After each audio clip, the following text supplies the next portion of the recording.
Level 1. The Sun. You are born in Pella in 356 BC, beneath a sky split open by thunder. The servants whisper that the gods themselves are announcing your arrival. Your mother believes it. Olympias tells you that Zeus visited her before your birth, that lightning entered the room, that you are not entirely human. Your father laughs at stories like these. Oh, those stories never get old. Philip of Macedon is too busy turning a fractured kingdom into the deadliest military machine Greece has ever seen. I have no time for peace. We are building the deadliest machine Greece has ever seen. I need soldiers. I need weapons. One parent fills your head with destiny. The other fills it with pressure. You grow up watching generals kneel before your father. You also watch him return home, covered in blood. This is your first lesson. Kings are not remembered for kindness, only victory. Level 2. The Horse. You are 12 years old when they bring the animal into the arena. Massive, black, violent. No one can control it. The horse throws soldiers into the dirt, while the crowd laughs at the price your father paid for such a useless beast. But you notice something nobody else does. The horse is terrified of its own shadow. You turn its face toward the sun. The animal goes still. For the first time, the monster obeys someone. You climb onto its back without fear. The crowd falls silent as the horse charges across the field beneath you. Your father watches from the stands. Then he says the words that will follow you for the rest of your life. Macedon is too small for you. The horse's name is Bucephalus. One day, and both of you will cross half the world together. Level 3. The Philosopher. You are 13 when Aristotle arrives. The greatest mind in Greece walks into your education like a man entering a battlefield. He teaches you medicine, philosophy, politics, science, poetry. But one story matters more than all the others. Achilles, the warrior king who chose eternal glory over a long, peaceful life. You become obsessed. You sleep with a copy of the Iliad beside your bed. And slowly, you begin to understand something dangerous. A short life can become immortal if the world remembers your name long enough. Level 4. The Crown. You are 20 when your father is murdered. One moment, he is entering a celebration, surrounded by cheering crowds. The next, he is bleeding into the dirt, with a blade buried in his chest. Panic spreads through the kingdom instantly. Enemies rise, allies hesitate. Greek city-states begin whispering rebellion. Before the body is even cold, they think you are too young, too inexperienced, too soft. You respond by executing rivals before the week is over. Some are traitors, some are simply threats waiting for the right moment. It does not matter. Mercy is dangerous during succession. You take the throne, with blood still wet on the palace floor.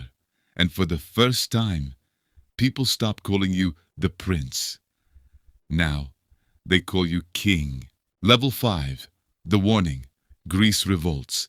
The city of Thebes believes Macedon will collapse under a young ruler. They are wrong.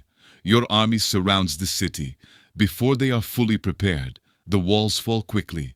Then comes the decision that changes your reputation forever. You destroy the city completely. Homes burn, streets collapse, thousands die. The survivors are sold into slavery. Word spreads across Greece like wildfire. The young king is not weak. The young king is terrifying. Level 6. The Crossing. You are 22 when you stand before the Hellespont. Ahead of you lies the Persian Empire, the largest empire on earth. For over 2 centuries, Persia has ruled the known world through gold, through armies, through fear. Most men would see impossibility. You see direction. Your soldiers cross into Asia beneath bronze armor and black sails. Before marching inland, you visit the ruins of Troy. You stand where Achilles once stood. You leave offerings at his tomb. Not because you worship him, because you intend to surpass him. Level 7. Isis. The Persian king finally arrives, Darius III, ruler of millions.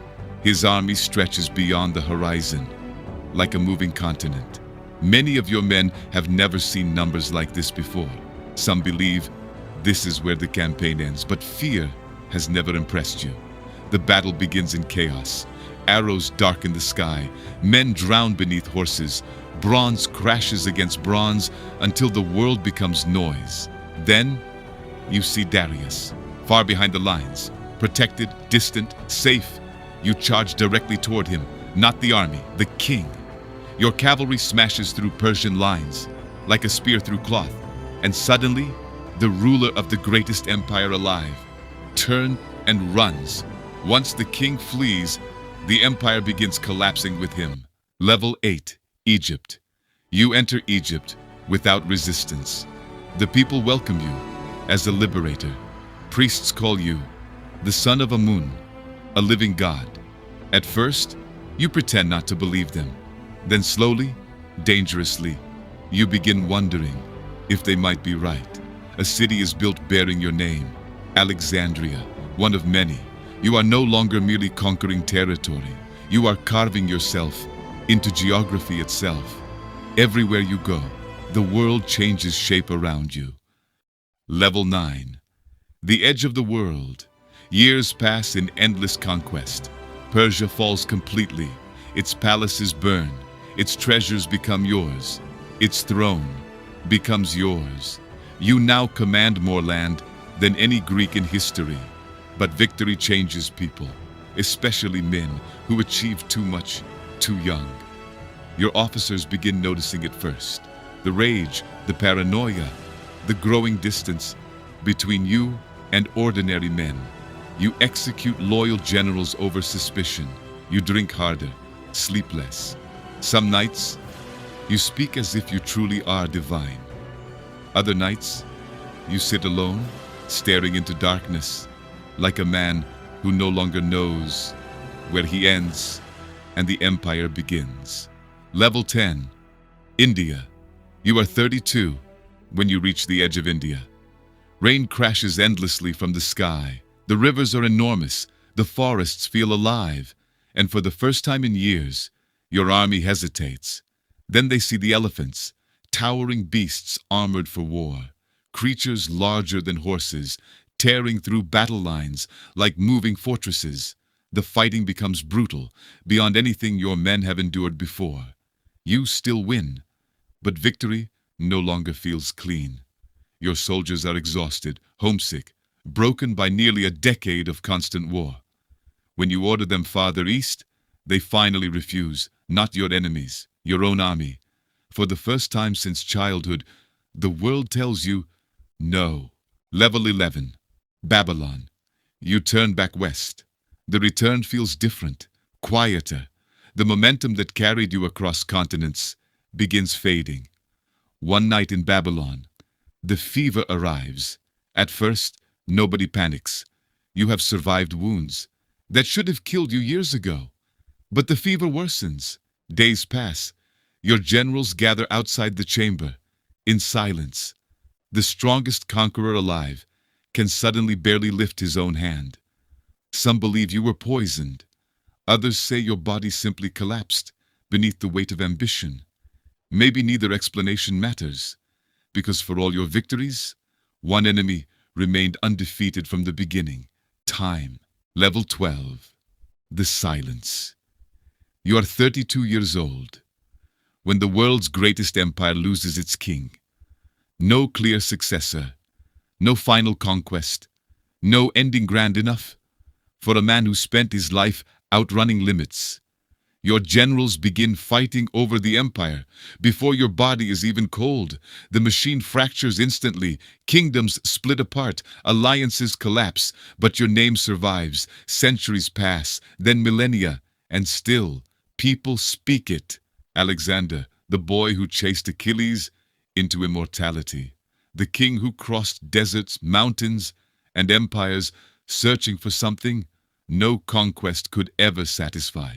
Because eventually, Every man reaches the same border, and not even the conqueror of the world can march beyond it. The end.